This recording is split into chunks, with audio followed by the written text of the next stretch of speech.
Hi, എല്ലാവർക്കും നമസ്കാരം. പുതിയൊരു വീഡിയോയിലേക്ക് സ്വാഗതം. ഇന്ന് ഞാൻ കാണിക്കാൻ പോകുന്നത് ക്യൂൻസ് പാർക്ക് ബോൾട്ടൺ. ഇത് എൻ്റെ താമസിക്കുന്ന ലൊക്കേഷനിൽ നിന്ന് തൊട്ടടുത്ത് വരുന്ന ഒരു പാർക്കാണ്. ക്യൂൻസ് പാർക്ക് എന്നാണ് ഇതറിയപ്പെടുന്നത്. മുമ്പ് ഇതറിയപ്പെടുന്നത് ബോൾട്ടൺ പാർക്ക് എന്നായിരുന്നു. പക്ഷേ നമ്മുടെ വിക്ടോറിയ രാജ്ഞിയുടെ വജ്ര ജൂബിലിയുടെ വർഷബഹുമാനാർത്ഥം 1897 ഇതിനെ ക്യൂൻസ് പാർക്ക് എന്ന് പേരിട്ടു.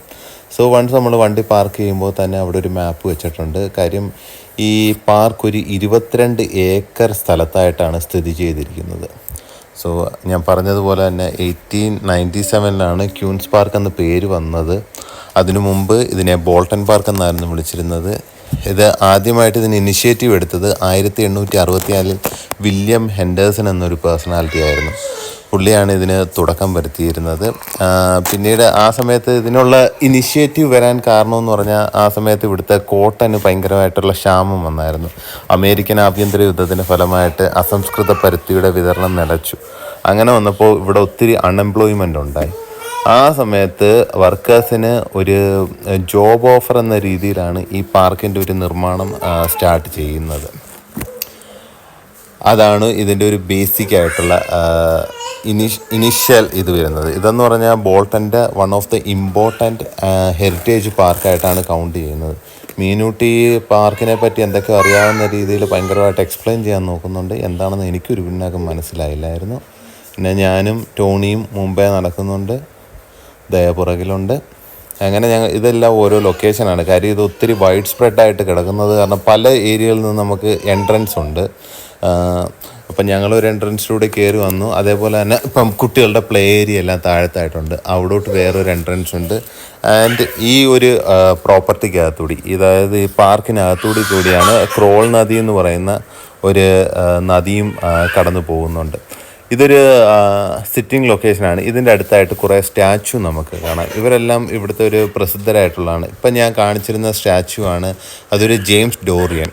പുള്ളി 1825 ജീവിച്ചിരുന്ന ഒരു വ്യക്തിയാണ്. പുള്ളി ഒരു ബോൾട്ടണിലെ ഡോക്ടറായിരുന്നു. പുള്ളി one of the best non medical gentleman in town, അങ്ങനെയായിരുന്നു അറിയപ്പെട്ടിരുന്നത്. അതേപോലെ തന്നെ പലതരം statue of Benjamin Disraeli, John fielding, അങ്ങനെ പലരുടെയും ഉണ്ടായിരുന്നു. അവിടെ നമ്മൾ നേരെ നടന്നു ചെല്ലുമ്പോഴത്തേക്കും അവിടെ ഒരു പോണ്ട് നമുക്ക് കാണാൻ പറ്റും. ഈ പോണ്ടെന്ന് പറയുന്നത് കുറേ താറാവ്, പ്രാവ്, അങ്ങനെയുള്ള പലതരം ബേർഡ്സും അതിനകത്തുണ്ട്. അവരുടെ ഒരു ആവാസ വ്യവസ്ഥയ്ക്ക് പറ്റിയ ഒരു സിറ്റുവേഷൻ അവർ ക്രിയേറ്റ് ചെയ്ത് കൊടുത്തിട്ടുണ്ട്. അങ്ങനെ ഒത്തിരി ബേർഡ്സ് അതിലോട്ട് അട്രാക്റ്റ് ആവുന്നുണ്ട്. പിന്നെ കുറച്ച് ആളുകൾ അവിടെ നിന്ന് ഫീഡ് ചെയ്യുന്നതൊക്കെ കാണാൻ പറ്റും നമുക്ക്. അങ്ങനെ അവിടെ കുറച്ച് നേരം നമ്മൾ ഒന്ന് കറങ്ങിയൊക്കെ നിന്നായിരുന്നു. പിന്നീട് വരുമ്പോഴത്തേക്കും അതിനോട് തൊട്ടടുത്ത് തന്നെയാണ് ഈ താറാവിനൊക്കെ വസിക്കാനായിട്ടൊരു സ്പെഷ്യൽ ഏരിയ ഇവർ സെറ്റ് ചെയ്ത് കൊടുത്തിട്ടുണ്ടായിരുന്നു. അവിടെയും എല്ലാം ഇതേപോലെ താറാവ് മാത്രമല്ല, അതിൻ്റെ കൂടെ അരയന്നവും വേറെ കുറച്ച് ഇതുണ്ട്. എനിക്ക് അതിൻ്റെ ഒന്നും പേര് വ്യക്തമായിട്ട് അറിയില്ല. അങ്ങനെ കുറേ പരിപാടികളുണ്ടായിരുന്നു. പിന്നെ ഇതിൻ്റെ വൺ ഓഫ് ദ ഇമ്പോർട്ടൻ്റ് ഇതെന്ന് പറഞ്ഞാൽ ഗാലിപ്പോളി മെമ്മോറിയൽ എന്ന് പറഞ്ഞൊരു മെമ്മോറിയൽ സ്റ്റാച്ചു അവിടെ ഉണ്ട്. അതെന്ന് പറഞ്ഞാൽ ഒരു 236 ലോക്കൽ സർവീസ് മാൻസ് അവിടെ മരിച്ചായിരുന്നു. അവർക്ക് വേണ്ടിയുള്ളൊരു ഇതിന് വേണ്ടി, അവരുടെ ഒരു മെമ്മറിക്ക് വേണ്ടി വെച്ചിരുന്നതാണ്. ഇതിൻ്റെ ഇടയിൽ ഞങ്ങൾ പാർക്കിൻ്റെ അവിടെ തന്നെ കുറച്ച് ചെറിമരങ്ങളും കാര്യങ്ങളും എല്ലാം നിൽപ്പുണ്ട്. അതിലൂടെ അങ്ങോട്ടും ഇങ്ങോട്ടും ഓടിക്കളിയും കാര്യങ്ങളൊക്കെ ആയിട്ട് മുമ്പോട്ട് പോവുകയായിരുന്നു. പക്ഷെ നല്ലൊരു ബ്യൂട്ടിഫുൾ അറ്റ്മോസ്ഫിയറാണ്. നമുക്ക് റിലാക്സ് ചെയ്യാനാണെങ്കിലും പിള്ളേർക്ക് കളിക്കാനാണെങ്കിലും ജോഗിങ്, അങ്ങനെ പല ആക്ടിവിറ്റീസിനുള്ള ഓപ്ഷൻസ് നമുക്ക് കാണാൻ പറ്റും. ഇപ്പോൾ ഉള്ള സമ്മർ സീസൺ ആയത് കാരണം ഒരുവിധം ചെടികളിലെല്ലാം പൂവും നമ്മൾക്ക് കാണാൻ സാധിക്കും. അങ്ങനെ ഇവിടുന്ന് നമ്മൾ നേരെ നടന്നു പോകുന്നത് സങ്കൺ ഗാർഡൻ എന്ന് പറയുന്ന ഒരു ലൊക്കേഷനിലോട്ടാണ്. അതാണ് ഇതിന് തൊട്ടടുത്തായിട്ട് വരുന്നത്. പിന്നെ ചെറിയ മരത്തിൻ്റെ ഇലകളെല്ലാം കാണാൻ നല്ല രസമായിരുന്നു. അങ്ങനെ നമ്മൾ നേരെ ഇപ്പം വന്നേക്കുന്ന ഏരിയയാണ് സങ്കൺ ഗാർഡൻ എന്നറിയപ്പെടുന്നത്. സങ്കൺ ഗാർഡനും കൂടെ മുമ്പ് ഇത് പല രീതിയിലായിരുന്നു അറിയപ്പെട്ടിരുന്നത്.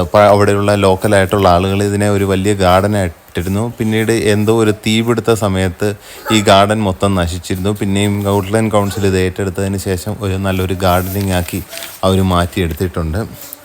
ഇപ്പോഴും അവിടെ കുറേ ടൈപ്പിലുള്ള ഫ്ലവേഴ്സ് എല്ലാ കാര്യങ്ങളും കൊണ്ട് അലങ്കരിച്ച് വെച്ചിരിക്കുകയാണ് ആ ഏരിയ. പിന്നെ ഇതിൻ്റെ മെയിൻ ഒരു അട്രാക്ഷൻ എന്ന് പറയുന്നത് കുട്ടികൾക്കുള്ള പാർക്ക് ഏരിയയാണ്. പ്ലേ ഏരിയയോട് ചേർന്ന് തന്നെ നമുക്കൊരു കഫേയും കാണാൻ പറ്റുന്നതായിരിക്കും. Cafe most probably in the morning ടൈമിലായിരിക്കും അത് കൂടുതലായിട്ട് അവൈലബിൾ ആയിരിക്കുന്നത്. പിന്നെ പാർക്ക് ഏരിയ ആണെങ്കിൽ അത്യാവശ്യം പിള്ളേർക്ക് കളിക്കാനുള്ള നല്ല രീതിയിൽ സെറ്റ് ചെയ്തിട്ടുണ്ടായിരുന്നു. കാര്യം ഇതൊത്തിരി നടക്കാനുള്ളത് കാരണം എല്ലാം കൂടി നമുക്ക് ഒറ്റയടിക്ക് കണ്ടു തീർക്കാനും നടക്കുന്നതല്ല. സോ ജസ്റ്റ് കുറച്ച് ദൂരം ഞങ്ങൾ കറങ്ങി മാക്സിമം എടുക്കാൻ പറ്റുന്നതെല്ലാം അതിനകത്ത് എടുത്തിരിക്കുകയായിരുന്നു ചെയ്തിരിക്കുന്നത്. പിന്നീട് വന്നപ്പോഴത്തേക്കും നേരെ കുറച്ച് നേരം ടോണി അതിനകത്ത് കയറ്റി കളിപ്പിച്ചു. അവനാണെങ്കിൽ അതിനകത്തിരിക്കാൻ ഭയങ്കര പേടി. അങ്ങനെ അതിൻ്റെ കുറച്ച് കരച്ചിലും കാര്യങ്ങളൊക്കെ ഉണ്ടായിരുന്നു. മീനൂട്ടി പിന്നെ സ്വന്തമായിട്ട് പോയി ഓരോ ഇതൊക്കെ തപ്പി പിടിച്ച് പുള്ളിക്കാരി അവളുടെ പരിപാടി എല്ലാമായിട്ട് മുമ്പോട്ട് പോയിക്കൊണ്ടിരിക്കുന്നുണ്ടായിരുന്നു. അതിനുശേഷം ഞങ്ങൾ കുറച്ച് നേരം അവിടെ നിന്നതിന് ശേഷം പയ്യെ അവിടെ നിന്ന് മൂവ് ആവാമെന്നുള്ള പ്ലാനൊക്കെ എടുത്തിരുന്നു. കാര്യം എന്ന് പറഞ്ഞാൽ ഒത്തിരി നേരം കൊണ്ട് ഞങ്ങൾ അവിടെ നിൽക്കുന്നുണ്ടായിരുന്നു. ഏകദേശം ഇപ്പം തന്നെ രാത്രി 8:30 ടൈമായിട്ടുണ്ട്. ഇവിടുത്തെ സമ്മർ ടൈം അറിയാം, രാത്രി ഇരുട്ടാൻ ഏകദേശം മിനിമം 11 മണിയെങ്കിലും ആവും. അങ്ങനെ നടന്നുകൊണ്ടിരിക്കുന്ന നേരത്ത് അവിടെ തന്നെ കുറേ ചെടികളിൽ പൂവും എല്ലാം ഉണ്ടായിരുന്നു. നല്ല വിശപ്പും തുടങ്ങിയിട്ടുണ്ട്. വീട്ടിൽ ചെന്നിനി ഫുഡ് ഉണ്ടാക്കിയിട്ട് വേണം കഴിക്കാനായിട്ട്. അങ്ങനെ വീട്ടിൽ വന്ന് പെട്ടെന്ന് തന്നെ ഒരു ക്യാബേജ് തോരനും ക്യാരറ്റ് തോരനും ചിക്കൻ കറിയും സോസേജും ജസ്റ്റ് ഒന്ന് ഇതാക്കി ഫുഡ് കഴിച്ചു. ഇന്നത്തോടെ ഈ വീഡിയോ ബൈ പറയുകയാണ്. ഇനി വീണ്ടും ഒരു വീഡിയോ ആയിട്ട് കാണാം. നന്ദി, നമസ്കാരം. Thank you so much.